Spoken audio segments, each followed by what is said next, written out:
Alam mga palangga, magandang araw sa inyong lahat. Ayan, nandito tayo mga palangga. Oh. Nakita niyo yan? Pupunta ako tindahan. Dito ako dumaan sa kabila mga langga. Oh. Yan oh. Papakita ko sa inyo para ano naman. Yan. Lakas ang hangin at saka malamig talaga. Jacket na naman ako. Yan mga langga. Diba? Tara, pupunta na tayo.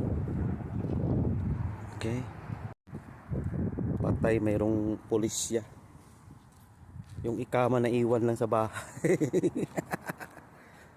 Pero walang problema kasi ang residence permit, pagka memorize mo yung number mo, tapos tatanungin ka ng pulis kung nasaan, sabihin mo lang yung number mo ng ID, or kung meron kang mobile na may internet siya yung cellphone mo, i-open mo siya sa internet.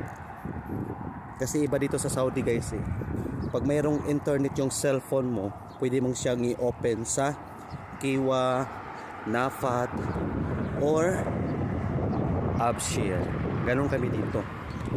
Yun ang magkagandahan lang dito mga palangga. Kahit maglakad ka ng maglakad kahit saan, tapos hindi mo nadala ang iyong ID, okay lang, as long as memorize mo yung number mo mga langga. Ganon. Yan, dito tayo mga langga. Oh. Kita niyo yan.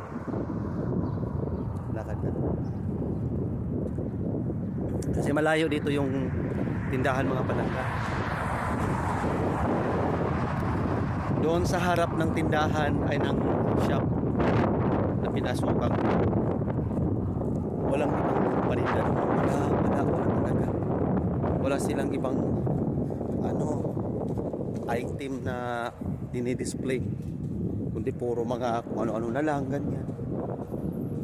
Diba? Siyempre maghanap ka ng iba para kahit papaano may lasa naman ang ano mo kinakain. Balak ko bumili ng ng mga gulay, pero mamayang gabi na lang, pagkagaling na lang sa trabaho, pupunta ako ng hotel kasi gusto ko maggulay.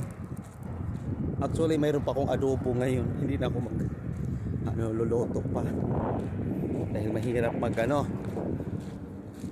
magsasayang ng pagkain, tapos ang layo-layo ng tindahan, wala pa pambili, di ba? So siyempre kailangan natin magtipid. Ganun talaga pag OFW ka langga, magtipid ka talaga mga palangga. Huwag mo sayangin yung pera mo. O nandiyan na tayo yung magpapadala, wala problema kasi at least sa pamilya natin yun, di ba? So yun lamang po yung aking kwento sa araw na ito.